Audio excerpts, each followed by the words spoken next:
I was talking to my brother the other day, and he said something that really stuck with me. As a guy, you either figure things out yourself or you don't. No one's coming to help. That hit me hard. As a woman, I've always had people check in on me when I'm struggling. But he made it sound like, for men, struggling in silence is just expected. It made me realize there are probably a lot of things men go through that women just don't notice or fully understand. So, I'm curious about what's something about being a man that caught you off guard? Something you wish you had been warned about? I feel like society talks a lot about the struggles women face, but I don't hear men's perspectives as often. Would love to hear your thoughts. Story 1. If you're going through a bad time and can't keep a lid on your anxiety, people see a man who's scary and dangerous and needs locking up. I let people see my joy and good humor, but when I feel anything negative, I become detached and flat and dead. Better to be invisible than to be seen. Help is not coming. Story 2. It's better to smile and move on instead of moping around because you won't ever tell anyone how you feel. When I heard this, I was like, I am going to be expressive. Well, I saw some situations where the people I could turn to wouldn't react to the problem I have the way I wanted. And it's honestly chilling, so I stopped speaking out except to one person, my friend. But mostly, it's lone battles. Story 3. There has been a video for a long time where a woman in the video asks, "Who do you go to when you are at your lowest?" The response is full of men essentially saying, "No one, I'm a man. No one cares." Or, "Wait, you mean you all have someone? I have a sibling I have to reach out to, although he does check up on me and likewise." When I was going through a divorce, I had two women who, when they realized what was going on, reached out to me to check up on me. But now, unless I reach out to them, I never hear from them, so I stopped. Story 4. The police will literally laugh at you when you call them over a domestic dispute. Like, "Thanks for pointing out that I'm a lot taller and stronger, but that is exactly why I called you. I don't want to injure her in self-defense, and I also don't want her to keep punching me. So maybe do your job." Story 5. I am a victim of multiple sexual assaults and one molestation, all by women. The Centers for Disease Control and Prevention defines rape in such a way to overlook male victims of women and leave them out to dry. If I were to take the CDC's survey for the National Intimate Partner and Sexual Violence Survey, I would not be able to select the option for being violently raped at the age of 7.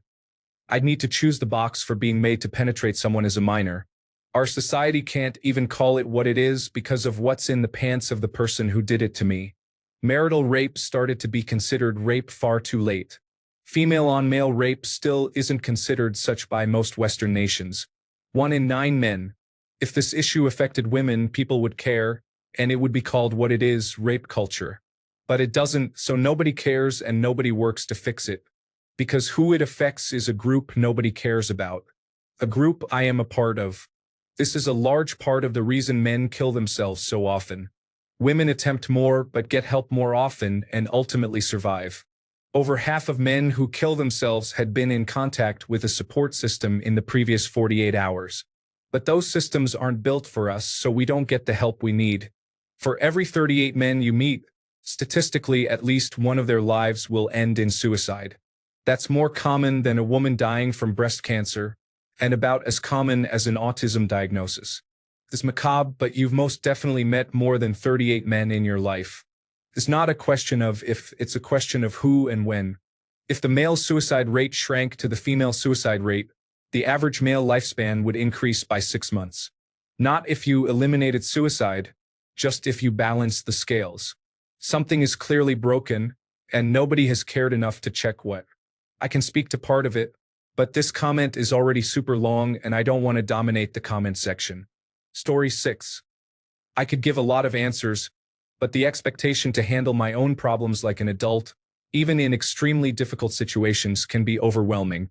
Many people struggle and ask for help, but I still feel deeply ashamed for reaching out, especially with friends or in romantic situations.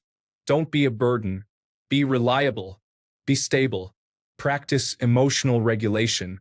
These seem like normal things, but when my anger is seen as dangerous and I'm seen as dangerous as a man by default, it breaks me down. I don't resent women, but I become frustrated when double standards exist. Ask women what it's like to be a man. I think they'd be genuinely surprised. And I'm often told to be quiet, not to complain, and just get on with it. Story 7. Everything you do can be considered creepy. You're in a park alone, and there are a bunch of kids around even though you're not interacting with them in any way. Creepy. You're in the women's section of the store looking at the clothes, and no woman appears to be with you. Creepy. You're eating alone in your car. Creepy. And the list goes on. Story 8. As a man, once you move out, you're nothing to your family. I moved out around the same time as a couple of my female cousins. I was sleeping on the floor of a nasty apartment and had to dumpster dive for food. When I'd visit my mom, she would tell me how she and the aunts just went grocery shopping for my cousins and how they helped them with bills. I pointed out that no one was helping me. I got the cold shoulder. I wasn't invited to family events, and she only called me on the holidays. Once I got a good job and bought my first house, they all started calling and trying to be friendly so I'd give them money. I gave them the same cold shoulder treatment back. I haven't talked to most of my extended family in 20 years. I haven't seen my mom in 6 years. Story 9. In relationships, while you are expected to keep visible aspects equal, beneath the surface is never equal. You will never receive the same emotional support you are expected to give. You will not have the permission to break down that your wife has. You will always be expected to be the emotional rock. You are to listen to her vent, but you are not to vent. Her emotional problems are real and understandable. Yours are a sign of weakness or a nuisance. Story 10. An actual good and honest woman is a diamond in the rough if you are in your 20s or early 30s. Good luck with that. Most likely, no one is going to care about your emotions because of the man-up mentality. See a therapist. It's not weak, it's admirable. Plus, you can keep it to yourself if you want, but the relief and guidance from a good one is irreplaceable. Story 11. Men are lucky if they have one friend that checks in on them unprompted. Even more so if they can trust that friend to keep their confidence and provide a safe venue to express themselves. The key is unprompted. Many think that they have strong bonds and friendships with a variety of people, but who is the one always to initiate contact? My advice: try not initiating for a few months. Anyone who doesn't contact you probably isn't thinking about you and doesn't care that you continue to exist or not. Another harsh truth: most of the impetus to have a relationship is biologically driven. If that ever goes away, and illness or age can take it from you, you may find yourself wondering why you live with the person you do. Story 12. Not so much an answer, but a response to your description. You should check in with your brother often. It sounds like he's going through it. Even if it doesn't seem like he appreciates it, he does. I don't think that's a generalization for all men either.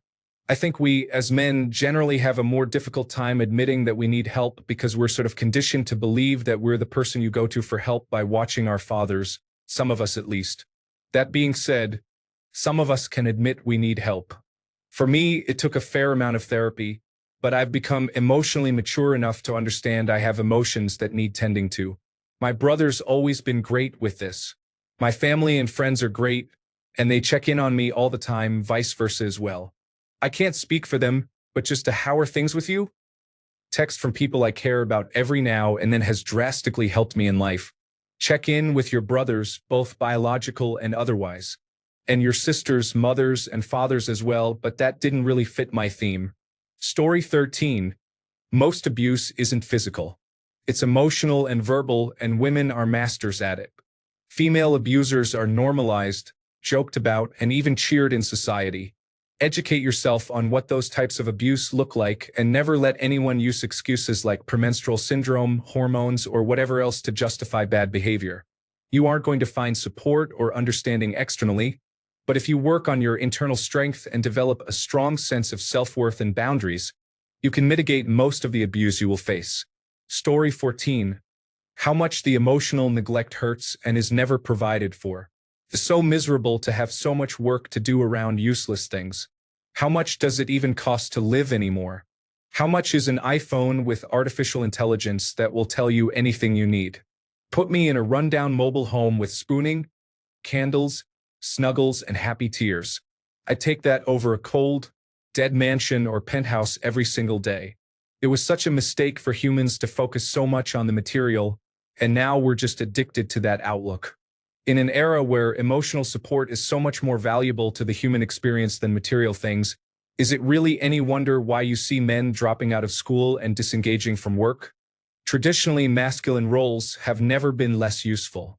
Nobody cares if you have a degree or some silly accomplishment, and it so rarely leads to anything meaningful, just a 40-year sentence to a cubicle that might as well be a jail cell. Everything you learn and work for is completely pointless now. I'd rather have food stamps and snuggles. Where is the emotional providership? That's the biggest labor shortage in today's society. Story 15. Nobody actually cares about what you are going through. Your feelings, your fears, your most desperate desires, they are all things that can and will be used against you at some point. Story 16. As a man, you are expected to handle any emergency. It doesn't even matter if the emergency involves you or your family. The responsibility still falls on you. If you are standing next to a lake minding your own business and a woman with a 2-year-old walks by, if that child falls into the lake and is in danger of drowning, society expects you to rescue the child before it expects the mother to. If there is a car accident and you, as a man, don't stop to help, then you are frowned upon, but women are not. I spend every day making sure I am aware of everything around me in case something happens. The results are twofold. On one hand, I have handled more than my share of crises, but on the other, I pretty much never completely relax. Story 17. No amount of pain or suffering will make anyone care about you. Week 2 of recovering from breaking my back in 3 places, and my wife asked me if I was going to take care of the lawn or just lay in bed all day. In a back brace with a self-propelled mower, I mowed until my brother, who was recovering from substance use disorder, stopped by to help me finish. Ironically, it was seeing me struggle that gave him the strength to get clean. I'll take it as a win. Story 18. Nobody cares about you. At the end of the day, as a man, you are expected to hold everything together and have no emotions whatsoever. Expect to be treated poorly and always be a second choice. Also, do not ever tell a woman how you actually feel about anything at all. It will be misconstrued. Story 19. Nobody cares about you. Get used to it. And within the dating sphere, men often get attached to women really fast. Why? Because it's a rare experience to get real interest from a woman where you don't have to move heaven and earth to get a basic yes or no reaction and have a flowing conversation. Only when you truly accomplish something like a very good job or a loving family, then people pay attention and then you start to matter. 99 times out of 100, it's fair weather friends and, if you're unlucky, relationships as well. Story 20. Maybe not entirely connected to your question, but it is something I found out and was totally unexpected for me because I never foresaw it as a problem. I am a middle-aged man, single. I figured out most things, and like other guys said, we are alone even when with someone, and we learn to deal with that. But I discovered that I, and probably most men, have a need to show affection to someone. Not receiving it is okay. We learn to live with it. However, right up there on the list of priorities to feel mentally healthy is the need to shower something with our care. Even animals will do. I find that interesting. It's something not many people talk about. So maybe in these modern times, that is one of the reasons men struggle more. It is that we cannot fulfill that aspect of our nature. I do not miss women or the affection of women, but I do miss something to give my affection to. My poor dog is getting spoiled too much on account of that. Story 21. No one cares about you, checks up on your health and mental status. No one. I've been through very tough times and financial hardship, and no one reached out. Even my own family saw me suffer and turned a blind eye. My brother went through an awful divorce with his spoiled and mercurial ex-wife, and the state really drained him financially. There were days when he had to decide, do I eat or do I take the train to work or walk the few miles? Story 22. Men are alone from the moment our mothers let go of us. We may have good friends, big families, but as you get older, you are responsible and accountable for every single thing you do. There's no leeway, and there are no second chances in most cases. We are not given the benefit of the doubt in most situations, and we are only appreciated when we are valuable. Story 23. I have 2 examples in my life that stuck out with me. I still remember my period in life during 18 to 20 years old when I was entering a depressive state in high school and was lost in life. I had nobody to talk to, nor was I trained to talk to others in the first place. Nobody tried to help me or asked what was wrong either. I even started to get mental anorexia and became really underweight. Nobody, not even my parents, tried to understand what was wrong. Nobody tried to cheer me up, check on me, or notice that something was wrong. I entered a spiral of depression and nearly died twice because I was nearly letting myself die from hunger. I could have died twice from being severely underweight, and nobody tried to reach out to me or even tell me to get help. The other time was when I got food poisoning at work. I experienced balance loss induced by that poisoning in the bathroom, which made me hit my head on the door and wall and sprained one of my ankles during the fall. I barely was able to get up and leave the bathroom. Rather than people trying to help me or asking what was wrong, people who saw me leaving and trying to get air looked at me as if I was a drug addict, which was really unpleasant. I still have that look anchored in my mind.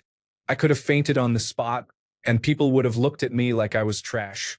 The thing to understand is that as a man, if you are on the more shy and timid side and don't assert yourself to make yourself known, nobody will either reach out to you or include you in their plans of their own will. You have to make the first step toward others and assert yourself every time. Nobody is going to check on you of their own will. I have other things to talk about, such as how men's wants are seen as secondary in comparison to women's wants even during relationships. For example, a man being proactive in trying to match his woman's wants and tastes, but the reverse not even being taken into consideration or even being thought about, which leads men to often have to compromise just for their girl to be happy. But that's another subject altogether.